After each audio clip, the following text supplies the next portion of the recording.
Hello viewers, welcome back to our channel.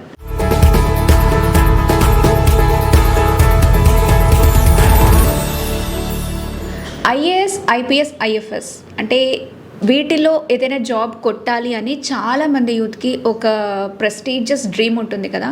మరి ఇది చదువుకోవడానికి అంటే ఈ లెవెల్కి రావడానికి ఇంటర్ తర్వాత డిగ్రీలో ఏ సబ్జెక్ట్ తీసుకోవాలి, అసలు డిగ్రీ చేయాలా, ఇంజనీరింగ్ సైడ్ వెళ్ళాలా, డిగ్రీలో వెళ్తే బీఏ తీసుకోవాలా, బీకామ్ తీసుకోవాలా, రెండు కాదంటే ఇంజనీరింగ్ సైడ్ వెళ్ళిన తర్వాత బీటెక్ తీసుకోవాలా. సో ఈ కన్ఫ్యూజన్ చాలామందికి ఉంటుంది. సో దానికి సంబంధించి ఈ వీడియోలో మనం మాట్లాడుకోబోతున్నాం. అయితే అన్నిటికీ ఈక్వల్ ఆప్షన్స్ ఉన్నాయి. బీఏ చదివితేనే అవుతారు, లేకపోతే బీటెక్ చేస్తేనే ఒక యూపీఎస్సీ ఆఫీసర్ అవ్వగలరు అనేటువంటిది ఏది కాదు. ఆ డీటెయిల్స్ ఏంటో కంప్లీట్గా తెలుసుకుందాం ఈ వీడియోలో. వీడియో స్కిప్ చేయకుండా లాస్ట్ వరకు చూడండి. To lead with vision and govern with grace, to protect with honor and serve with pride, to preserve our heritage and safeguard our future. So ముందుగా +2 అయిపోయిన తర్వాత డిగ్రీలో ఏ సబ్జెక్ట్ తీసుకుంటే మనకు ఒక అడ్వాంటేజ్ ఉంటుంది, లేకపోతే ఏది సెలెక్ట్ చేసుకోవాలి అనేటువంటి కన్ఫ్యూజన్ ఉంటుంది. కాబట్టి ఓన్లీ ఆర్ట్స్ వాళ్ళే యూపీఎస్సీ ఎగ్జామ్ని క్రాక్ చేయగలరు, అంటే దానికి ఎలిజిబుల్ అనుకుంటారు కొంతమంది. లేదు బీటెక్ చేస్తే కొంచెం టెక్నికల్ నాలెడ్జ్ కూడా కావాలి కాబట్టి బీటెక్ చేస్తేనే వాళ్ళు ఎలిజిబుల్ అంటారు.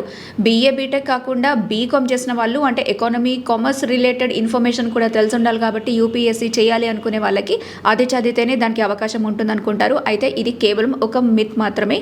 అయితే యూపీఎస్సీ ఇందాక చెప్పినట్టు యూపీఎస్సీ అన్ని గ్రూప్స్ ఏ డిగ్రీ చేసినా కూడా అందరికీ ఈక్వల్ ఛాన్స్ అయితే ఇస్తుంది. ఏ డిగ్రీ పాస్ అయిన వాళ్ళు కూడా దీనికి ఎలిజిబుల్ ఉంటారు. అండ్ ఆల్సో స్పెషల్గా ఒక మార్క్స్ అంటూ ఏమీ ఉండవు ఆ డిగ్రీలో కంప్లీట్ చేయడానికి. సో ఫస్ట్ మనము బీఏ గురించి చూద్దాము. అంటే ఒకవేళ మీరు గనక బీఏ బ్యాచిలర్ ఆఫ్ ఆర్ట్స్ అనేది చేస్తే యూపీఎస్సీకి అది ఏ విధంగా హెల్ప్ అవుతుంది అన్నది మనం తెలుసుకుందాం.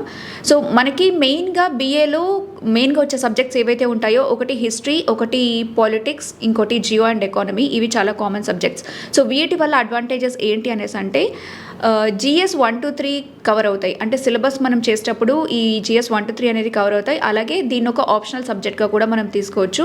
అండ్ ఆల్సో కంపారిటివ్లీ ఇంజనీరింగ్తో కంపేర్ చేస్తే బీఏ చదివేటప్పుడు కంపారిటివ్లీ ఆ ప్రెషర్ అనేది తక్కువ ఉంటుంది కాబట్టి ఎక్కువ ప్రిపరేషన్కి మనకి టైం అనేది దొరుకుతుంది అనమాట. ఒకవేళ బీఏ త్రూ వెళ్ళాలి అని అనుకుంటే that is one of the good options.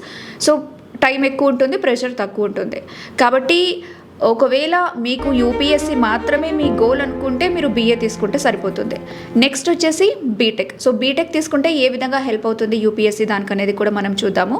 కాకపోతే ట్రెండ్ పరంగా చూస్తే యూపీఎస్సీని క్రాక్ చేసే వాళ్ళు బీటెక్ స్టూడెంట్సే ఎక్కువ ఉంటారు. అంటే ఎవరైతే ఇంజనీరింగ్ చేశారో వాళ్ళే ఎక్కువ ఉంటారు. దీన్ని చూసి మళ్ళీ ఓకే బీటెక్ చేయాలేమో, యూపీఎస్సీ కావాలంటే కష్టమైన చేసేద్దాము, యూపీఎస్సీ చేసేద్దాము అని అనుకుంటారు. సో అలా కాదు.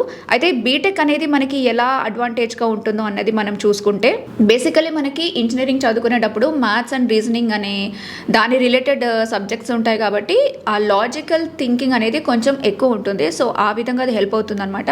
అండ్ ఆల్సో సింపుల్ సబ్జెక్ట్స్ డిగ్రీలో మనకి సింపుల్ సబ్జెక్ట్స్ ఉంటాయి, ఇంజనీరింగ్లో కొంచెం టఫ్గా అనిపిస్తుంది. కాబట్టి వాటిని హ్యాండిల్ చేసి ఆ 4 years ఆఫ్ స్టడీ చేసినప్పుడు డిఫికల్ట్గా ఉన్నది కూడా హ్యాండిల్ చేసే ఎక్స్పీరియన్స్ వాళ్ళకు ఉంటుంది. కాబట్టి యూజువల్లీ యూపీఎస్సీ ప్రిపరేషన్ టైంలో లేకపోతే ఆ తర్వాత ఏదైతే ప్రెషర్ ఉంటుందో దాన్ని ఈజీగా గెట్ ఆన్ అవ్వగలరు అనమాట. సో ఇది అడ్వాంటేజ్ బీటెక్ చేస్తే. కాబట్టి ఐటీ కార్పొరేట్ జాబ్స్కి మాత్రమే కాకుండా బీటెక్ చేసిన వాళ్ళు దీంట్లో కూడా చేయొచ్చు. అండ్ థర్డ్ ఆప్షన్ ఇందాక మనం మాట్లాడుకున్నప్పుడు ఈ రెండు కాకుండా మనం చెప్పింది బీకామ్ గురించి. సో ఈ బీకామ్, బీబీ అండ్ సిఏ అనేవి ఎకానమీకి సంబంధించిన సబ్జెక్ట్ కాబట్టి మనం ట్రైన్ అవుతున్నప్పుడు దానికి సంబంధించిన నాలెడ్జ్ ఆ స్పాన్లో కవర్ చేస్తాము. సో అది యూపీఎస్సీ ఎగ్జామ్ చేసుకోవడానికి ఒక నాలెడ్జ్ అనేది మనకి ఎక్స్పీరియన్స్ అయి ఉంటాం కాబట్టి దానికి సంబంధించిన టెస్ట్లు ఈజీగా క్రాక్ చేయడానికి అవకాశం ఉంటుంది. ఏది తీసుకోవాలి అనే దానికి సింపుల్గా 3 rules చెప్తాను, అదేంటో వినండి. ఇంట్రెస్ట్ లేని జాబ్ అయితే బోర్ కొడుతుంది ఖచ్చితంగా. కాబట్టి మీకు ఏది ఇష్టమో, మీరు ఏది ఎక్కువ ఇంట్రెస్టెడ్గా ఉన్నారో ఆ సబ్జెక్ట్ని మాత్రం చూస్ చేసుకోండి ఇప్పుడు లిస్ట్ అవుట్లో చెప్పిన వాటిల్లో.